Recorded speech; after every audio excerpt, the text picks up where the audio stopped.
इस वीडियो में हम लोग दूसरे चैप्टर संबंध और फलन में फलन के बारे में अध्ययन करेंगे कि फलन फंक्शन क्या होता है। तो इसकी पहले वाली क्लास में हम लोग संबंध के बारे में पढ़े कि संबंध क्या होता है, संबंध में प्रांत, परिसर और सहप्रांत क्या होता है। इन सब चीज़ों को हम लोग पढ़ चुके हैं। तो संबंध को ही थोड़ा सा आगे बढ़ाएंगे तो फलन पे हम लोग पहुँचेंगे। तो फलन को पढ़ने से पहले यदि आप हमारे चैनल को सब्सक्राइब नहीं किए हैं तो सबसे पहले सब्सक्राइब कर लीजिए और बेल आइकन को प्रेस कर लीजिए, जिससे आने वाली वीडियोज़ की सूचनाएं आप तक पहुंचती रहें। तो वीडियो को शुरू करेंगे फलन से। फलन क्या होता है, फलन को कैसे पहचानेंगे कि कौन से ऐसे संबंध हैं जो फलन होते हैं। तो संबंध क्या होता है, फलन क्या होता है। जिस प्रकार से हमने संबंध को पढ़ा है कि संबंध क्या होता है, उसी संबंध में कुछ ऐसे संबंध हैं, विशेष प्रकार के संबंध हैं जिसको हम फलन कहते हैं। तो फलन जान लीजिए कि कुछ एक्स्ट्रा चीज़ नहीं है, कोई अलग चीज़ नहीं है, ये संबंध ही है जिसको हम लोग पढ़ चुके हैं। उन्हीं संबंध में से कुछ ऐसे संबंध हैं जिसको हम फलन कहते हैं। तो कैसे संबंध हैं उसके बारे में हम लोग देखें। फलन को सूचित करने के लिए कुछ पद हैं जिसे हम प्रतिचित्र या प्रतिचित्रण कहते हैं। तो उसको भी देखेंगे, प्रतिचित्रण क्या होता है। तो सबसे पहले हम देखें फलन क्या होता है। इसका परिभाषा क्या हो सकता है। जैसे अगर संबंध की बात हम करें तो एक सेट का दूसरे सेट के साथ संबंध होता है। इसको हम रिलेशन से दिखाते हैं कि समुच्चय ए का समुच्चय बी पर संबंध है। क्या संबंध है, कैसा संबंध है, तो उसको हम लोग पढ़ चुके हैं कि दो समुच्चय होंगे, दोनों समुच्चय एक दूसरे से क्या होंगे, संबंधित होंगे। तो ये जो फलन हमारा कर रहा है वो भी संबंध की ही बात कर रहा है कि कुछ ऐसे संबंध हैं जिसको हम फलन कह रहे हैं। तो कैसे संबंध है उसको हम देखें। समुच्चय ए का ए से समुच्चय बी का संबंध फलन एफ कहलाता है। यदि ए का प्रत्येक अवयव समुच्चय बी के केवल एक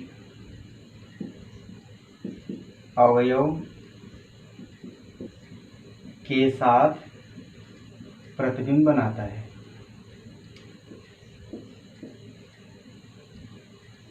इसका कहने का मतलब ये है कि अगर दो सेट हैं तो उस सेट में जो पहला सेट होगा अर्थात समुच्चय ए का प्रत्येक अवयव, उसमें एक भी अवयव छूटना नहीं चाहिए। प्रत्येक अवयव समुच्चय बी के केवल एक अवयव के साथ प्रतिबिंब बनाएगा।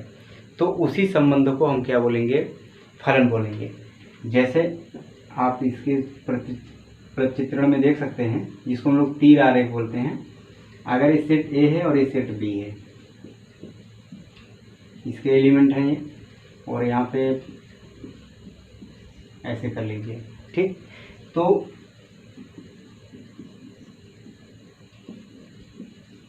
फलन क्या कह रहा है कि समुच्चय ए का प्रत्येक अवयव, इसका प्रत्येक अवयव अर्थात इसमें एक भी अवयव छूटने नहीं चाहिए, सभी अवयव का प्रतिबिंब होना चाहिए।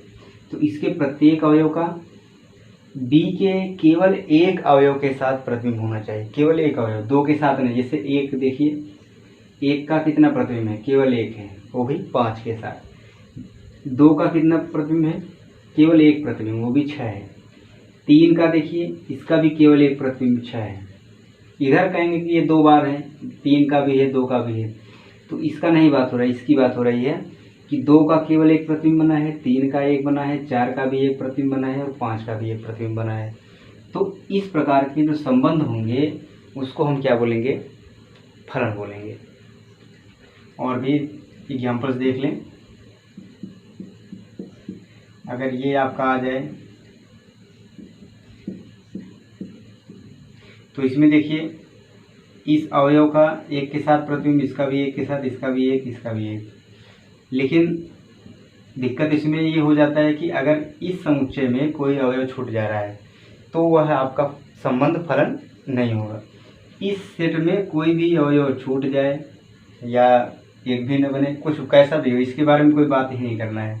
लेकिन इसमें ध्यान देना है कि अगर इसमें कोई भी एलिमेंट किसी भी अवयव का प्रतिबिंब नहीं बन रहा है तो समझ लीजिए कि वो संबंध आपका फलन नहीं हो सकता है। तो संबंध आपको कुछ समझ में आ गया होगा 50% कि संबंध क्या होता है कि फलन क्या होता है कि एक विशेष प्रकार का संबंध होता है जिसमें समुच्चय ए से बी का संबंध आपको फलन कहलाता है यदि ए का प्रत्येक अवयव समुच्चय बी के केवल और केवल एक अवयव के साथ प्रतिबिंब बनाता है। अर्थात एक से ज़्यादा अवयव अगर इधर है प्रतिबिंब बन रहा है तो समझ लीजिए कि वो संबंध फलन नहीं हो सकता है। जैसे यहाँ पे आप देख लीजिए, अगर ये ए है ये बी है,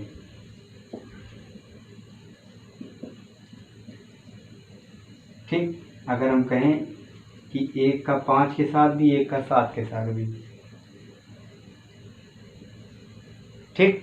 अब आप अगर इसमें देखें तो 4 का केवल एक प्रतिबिंब है, 3 का भी केवल एक प्रतिबिंब है 6, 2 का भी केवल एक प्रतिबिंब है 6, लेकिन 1 का 5 भी है और 7 भी है। अर्थात जो अवयव एक दिख रहा है इसके 2 प्रतिबिंब है। कौन कौन से? एक 5 है और एक 7 है। तो आप कहेंगे कि इसमें इस अवयव का 2 प्रतिबिंब बन रहा है, इसलिए यह आपका फलन नहीं हो सकता है, यह संबंध फलन नहीं हो सकता है। संबंध तो होगा, कैसे भी रहेगा संबंध है, लेकिन फलन नहीं होगा। और ये ऐसे भी आ सकता है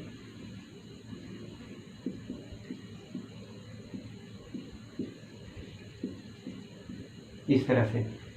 अब इसमें अगर कहा जाए कि फलन और चेक किया जाए फलन है कि नहीं है, तो आप इसमें देखेंगे इसका एक प्रतिबिंब बन रहा है, इसका भी एक बन रहा है, इसका भी एक बन रहा है, सबका एक प्रतिबिंब बन रहा है, लेकिन जो ये लास्ट अवयव दिख रहा है इसका कोई प्रतिबिंब नहीं है, इसका कोई प्रतिबिंब नहीं है। तो आपको फलन की परिभाषा में बताया गया है कि सेट ए के प्रत्येक अवयव का प्रतिबिंब होना चाहिए। तो इसमें आप देख रहे हैं इसका प्रतिबिंब नहीं है, तो इसमें भी आप कहेंगे कि यह फलन नहीं होगा, ठीक। तो संबंध और फलन दोनों में बस थोड़ा सा ही अंतर है कि पहले समुच्चय में सभी अवयव का प्रतिबिंब होना चाहिए, और कितने प्रतिबिंब होंगे? केवल एक प्रतिबिंब होंगे। लेकिन संबंध में क्या होता है? संबंध ये भी संबंध है, ये भी संबंध है, ये भी संबंध है, ये भी, मतलब कैसे भी संबंध बन रहा है एक अवयव का दूसरे अवयव के साथ, तो संबंध हो गया। लेकिन फलन में आपको 2 बातें याद रखना होगा कि प्रत्येक अवयव का प्रतिबिंब बनना चाहिए, और कितना प्रतिबिंब बनना चाहिए? केवल एक प्रतिबिंब बनना चाहिए, एक अवयव का केवल एक प्रतिबिंब, ठीक। फलन को समुच्चय ए से समुच्चय बी का फलन, समुच्चय ए से बी का फलन किस तरह से हम प्रतीकात्मक रूप में लिखेंगे? इसको हम ऐसे लिखेंगे, अगर ए से बी में फलन बन रहा है ए का बी के साथ, तो इसको ऐसे लिखेंगे f such that A to B, ठीक। इसका मतलब हो गया function from set A to B, समुच्चय ए से समुच्चय बी में फलन। संबंध जैसे आप बनाते थे ए से बी में, ए का बी के साथ संबंध, उसी प्रकार से भी संबंध है तो उसका नाम फलन रख दिया गया है। और इसमें जो अवयव होता है, अगर हम फलन की बात करें एफ एक्स, तो इसको लिखते हैं y equal to f x ना। तो आप एक रखेंगे सेट ए से, अगर एक रखेंगे एक्स के स्थान पे, तो जो ये 4 मिलता है ये वाई का मान मिलता है। अर्थात यहाँ से हम कह सकते हैं कि f1 का मान कितना होगा? 4। मतलब फलन में अगर हम 1 रख रहे हैं तो आपको 4 मिल रहा है। तो यही आपका संबंध में हम लोग पढ़े हैं कि ये आपका क्या होता है? डोमेन अर्थात प्रांत में आता है ये अवयव, और ये अवयव किसमें आता है? सह प्रांत में। जिसका जिसके साथ संबंध होता है उस संबंध में प्रथम घटक और द्वितीय घटक को आप प्रांत और परिसर के बारे में पढ़े हैं। तो प्रांत क्या होता है? आप फलन में उस अवयव को रखेंगे तो परिसर वही प्राप्त होता है जो आपका क्वेश्चन दिया जाता है, ठीक। तो यहाँ पे आप इसको ऐसे समझेंगे कि f1 equal to 4, f2 equal to 5, f5 equal to 6।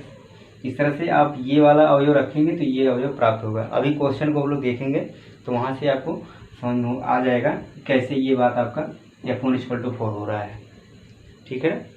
देखिए संबंध का एक क्वेश्चन लिए हैं एग्जाम्पल। इस संबंध का जो क्वेश्चन दिया गया है इसको हल करें और इसको हल करके हम फलन पे चलें कि फलन का क्वेश्चन किस प्रकार से आता है या फलन को कैसे हम हल करते हैं। इस क्वेश्चन के माध्यम से हम देखते हैं। संबंध का क्वेश्चन तो किए हैं तो उसको हल करने में दिक्कत होगी नहीं, तो संबंध से ही फलन पे हम लोग चलते हैं। चलिए, क्वेश्चन दिया गया है कि n जो है प्राकृतिक संख्याओं का समुच्चय है और n परिभाषित एक संबंध r इस प्रकार है कि r equal to x y such that y equal to 2x, जहाँ पे x और y दोनों कहाँ से लिए गए हैं, n से, प्राकृतिक संख्या से। तो इसका सेट r बनाया जाए क्रमिक योग के रूप में। आप प्राकृतिक संख्या 1 से अनंत तक लेंगे। अगर हम x बराबर 1 लेंगे तो y बराबर क्या आएगा, x बराबर 1 लें तो y बराबर 2 1 के 2 ही आएगा। x बराबर 2 लें तो y बराबर 4 आएगा। x बराबर 3 ले तो y बराबर 6 आएगा। x बराबर 4 रखेंगे, 4 दूनी 8, y बराबर 8 आएगा। इस प्रकार से ये आपका क्रमिक युग्म प्राप्त होगा। अब इसमें देखिए कैसे पहचाने कि इसमें प्रांत क्या है, परिसर क्या है और सहप्रांत क्या है। तो सबसे सिंपल बात, आप इसका तीर आरेख बनाइए, प्रतिचित्रण करिए, वहाँ से आपको प्रांत, सहप्रांत और परिसर श्योर हो जाएगा कि क्या है। चलिए, पहला सेट हमारा n है। आपको एक बात और पता है कि अगर 2 सेट नहीं दिया गया है, एक ही सेट है, तो जान लीजिए कि वह सेट दोनों सेट का काम करेगा, मतलब दोनों समुच्चय में उसी समुच्चय का प्रयोग करेंगे। क्लियर है। चलिए, प्राकृतिक संख्या है तो 1 से लेकर अनंत तक इसमें हम रखेंगे। क्लियर। ये भी प्राकृतिक संख्या है तो ये भी आप 1 से अनंत तक रखेंगे। Dot dot infinite. हाँ, चलिए मैपिंग करें इसका। प्रतिबिंब 1 का क्या बन रहा है, अगर हम x बराबर 1 रख रहे हैं, x का मतलब क्या होता है कि पहले समुच्चय से जो एलिमेंट लिए जाते हैं, और y क्या होता है, दूसरे समुच्चय से एलिमेंट लिए जाते हैं। यही x और y आपका होता है। आपको पता ही है कि x जो है प्रथम सेट से लिया जाएगा, y जो है द्वितीय सेट से लिया जाता है। तो हम देखें, अगर हम x के स्थान पे 1 रखें, ये क्वेश्चन हमारा है, x में 1 रखे हैं तो y का मान कितना मिल गया है, 2 मिल गया है। x बराबर 2 रखे हैं तो y बराबर कितना मिला है, 4 मिले। 3 रखने पे कितना मिला, 6। 4 रखने पे कितना मिला, 8। 5 रखेंगे कितना मिलेगा, 10। इस प्रकार से मिलता जाएगा। तो इसमें देखिए जब फलन हमारा दिया गया है, y बराबर क्या है, 2x। y बराबर क्या है, 2x। इसी y को हम इस तरह लिख सकते हैं, fx equal to 2x। fx को y के बराबर में आप जानते हैं कि fx को y के बराबर आप रखते ही हैं। तो यहाँ से अगर हम x बराबर 1 रखें तो y का मान क्या मिलेगा भाई, यहाँ 1 रखेंगे 2 1 के 2 आएगा। फिर x बराबर 2 रखिए तो y बराबर 2 दूना 4 आएगा। x बराबर 3 रखें तो y बराबर क्या आएगा, 3 दूना 6 आएगा। इस प्रकार से आप x का मान रखते हैं, y का मान प्राप्त होता है। यही बात अभी पीछे लिखे थे कि f1 इक्वल टू 2 आएगा, f2 इक्वल टू 4 आएगा। यहाँ पे आ रही है, ये 1 रखे हैं तो f1, 2 रखे हैं तो f2, है ना। इसका मतलब आप कहेंगे कि 1 का प्रतिबिंब 2 है, 2 का प्रतिबिंब 4 है। तो ये बात आप स्पष्ट कर लीजिए कि f1 बराबर 2 कैसे होगा, f2 बराबर 4 कैसे होगा। इसका मतलब है कि जो ये अवयव है, संख्या है, वो प्रथम समुच्चय से लिया जाएगा और इस संख्या को, अवयव को फलन में आप रखेंगे तो जो आपका मान प्राप्त होगा वो दूसरे क्रमिक युग्म का दूसरा घटक प्राप्त होगा। प्रथम घटक को आप फंक्शन में रखेंगे, द्वितीय घटक आपका वहाँ से प्राप्त होगा। ठीक, चलिए यहाँ पे आते हैं।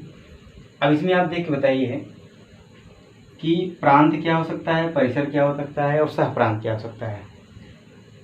प्रांत के बारे में तो आप जानते हैं क्या, कि संबंध के जो क्रमिक युग्म बने हैं उसके प्रथम घटक को ही हम क्या बोलते हैं, प्रांत बोलते हैं। तो संबंध का प्रथम घटक देखिए 1 2 3 4 5 6 7 8 ऐसे कहाँ तक, पूरा अनंत तक। तो 1 से लेकर अनंत तक बन रहा है, इसका मतलब ये आपका n ही होगा, अर्थात प्राकृतिक संख्या का समुच्चय। क्लियर है बात।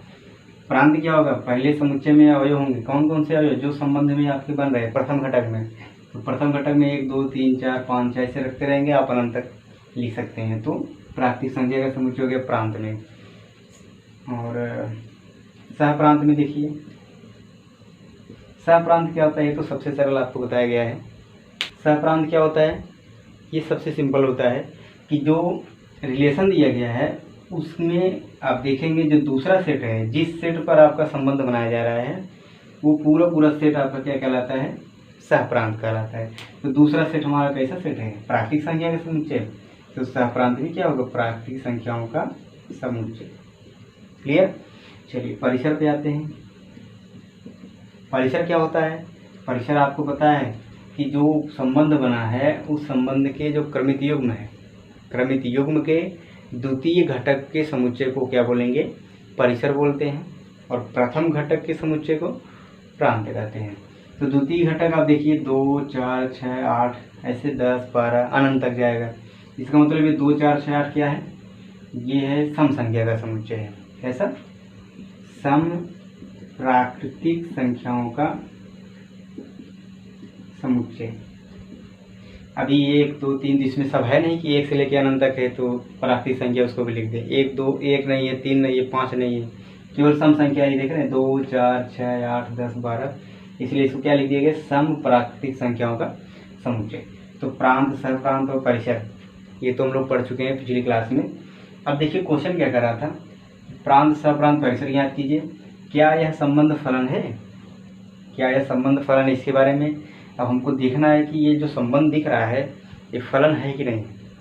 तो फलन के बारे में दो बातें आपको जानना है।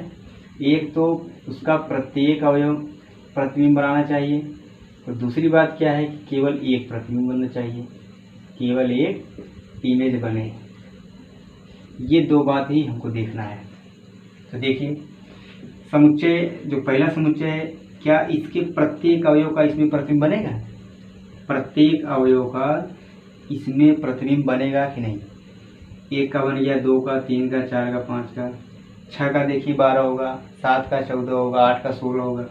इस प्रकार से इसमें जितनी भी संख्या होंगे, अनंत तक है, ये भी अनंत तक है, कम नहीं है, तो इसके जितने भी अवयव होंगे सबका प्रतिबिंब इसमें बन जाएगा। तो ये बात तो ये कंफर्म हो गया कि प्रत्येक अवयव का प्रतिबिंब इसमें बन रहा है। दूसरी बात क्या है कि क्या इसमें एक ही प्रतिबिंब बन रहा है कि एक से अधिक प्रतिबिंब बन रहा है। 1 के लिए केवल एक प्रतिबिंब है, 2 के लिए केवल एक है, 3 के लिए केवल एक है। इस प्रकार से सभी अवयवों का केवल एक प्रतिबिंब बन रहा है, केवल एक प्रतिबिंब बन रहा है। तो आप कह सकते हैं कि ये जो संबंध दिया गया है ये क्या है, एक फलन है। क्लियर। इसमें आप लिखेंगे क्योंकि प्रथम समुच्चय के प्रत्येक अवयव का केवल और केवल एक प्रतिबिंब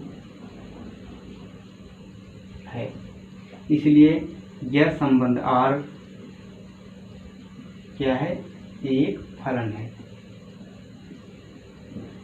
आएगा समझ में कि फलन क्या होता है, कैसे हम फलन पहचानेंगे, वही संबंध का क्वेश्चन है। बस थोड़ा सा आपको देखना है कैसे बनाया जा रहा है।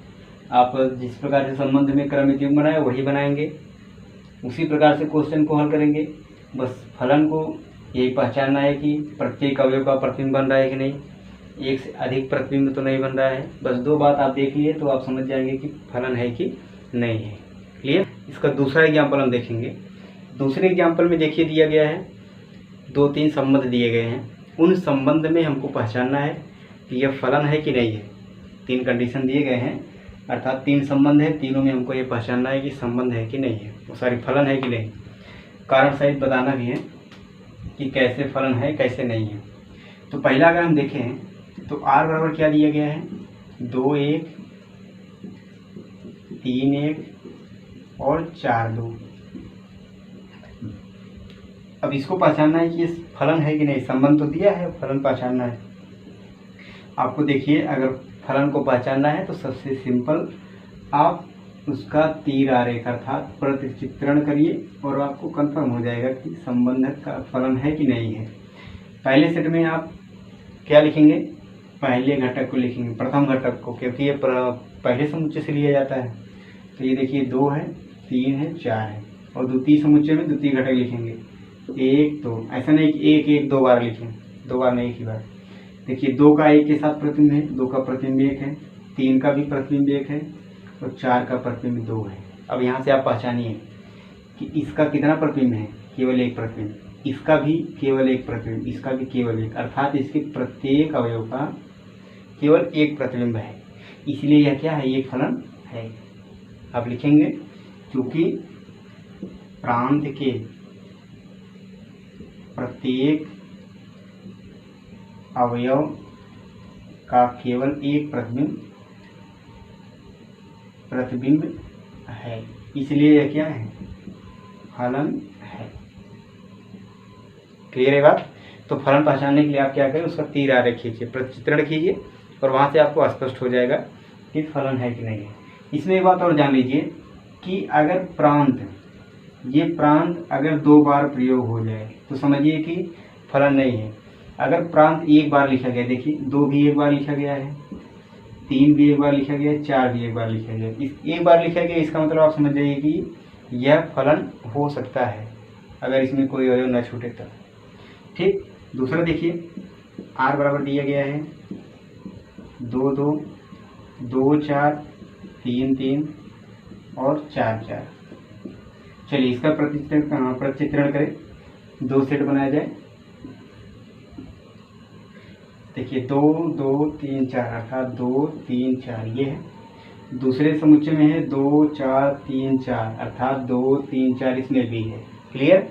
देखिए 2 का 2 के साथ प्रतिबिंब, 2 का 2 का प्रतिबिंब हो गया, फिर 2 का 4 के साथ प्रतिबिंब, ऐसे, फिर 3 का 3 के साथ, 4 का 4 के साथ। तो यहाँ पे देखिए कुछ गड़बड़ दिख रहा है। क्या, इसका तो केवल एक प्रतिबिंब दिख रहा है, इसका भी एक दिख रहा है, लेकिन इसका जो है 2 प्रतिबिंब दिख रहा है। एक ये है प्रतिबिंब, दूसरा ये प्रतिबिंब है। क्लियर। तो आप कहेंगे इसमें जो अवयव 2 दिख रहा है, इसके 2 प्रतिबिंब है, इसलिए यह है आपका फलन नहीं हो सकता है। तो यहाँ पे कैसे लिखेंगे, क्योंकि प्रांत में अवयव 2 का 2 प्रतिबिंब दिख रहा है। कैसा प्रतिबिंब है, 2 प्रतिबिंब है, इसलिए यह संबंध जो है फलन नहीं है। क्लियर ये बात। जब आपका अवयव एक से अधिक प्रतिबिंब बना दे, एक से अधिक प्रतिबिंब है, तो समझ जाइए कि वह संबंध फलन नहीं हो सकता है। ठीक है। तीसरा क्वेश्चन देखिए, r बराबर दिया गया है 1 2 2 3 3 4 4 5 5 6 और 6 7। ठीक। इसका देखिए मैपिंग करें तो इसमें देखिए प्रांत में 1 2 3 4 5 6, परिसर में देखिए 2 3 4 5 6 7। अब इसमें और भी एलिमेंट हो सकता है, ऐसा नहीं कि जो प्रांत और परिसर लिखा गया है इतने ही अवयव हैं। सह प्रांत में तो बहुत से अवयव होते हैं, कुछ अवयव जो होते हैं वो परिसर में आ जाते हैं, लेकिन यहाँ संबंध में जितना दिएगा बस उतना ही लिखिए, उससे ही आप कंफर्म कर लेंगे फलन है कि नहीं। एक का केवल एक प्रतिबिंब 2 के साथ, 2 3 3 4 4 5, अर्थात यहाँ पे स्पष्ट दिख रहा है कि जो पहला समुच्चय दिया गया है अर्थात प्रांत के प्रत्येक अवयव का केवल एक प्रतिबिंब जो है मिल रहा है, इसलिए यह भी क्या है, ये फलन है। क्लियर। यहाँ पे आप लिख लीजिएगा, क्योंकि प्रांत के प्रत्येक अवयव का केवल एक प्रतिबिंब है, इसलिए यह संबंध जो होगा कैसा संबंध होगा, फलन होगा। क्लियर। इस प्रकार से जो संबंध से रिलेटेड आपका फलन का क्वेश्चन जो दिया गया है उसको आप देखेंगे, थोड़ा सा हल करिएगा, संबंध फलन को स्पष्ट करिएगा, 1 बार 2 बार देखिएगा, समझिएगा, बुक का सहारा लीजिएगा, तो आपको संबंध समझ में आ जाएगा, संबंध फलन क्या होता है आपको स्पष्ट हो जाएगा। फिर इसके कुछ प्रकार से दिए गए हैं, फलन के कुछ प्रकार हैं, 5-6 प्रकार के हैं, तो उसको अगली क्लास में हम देखेंगे।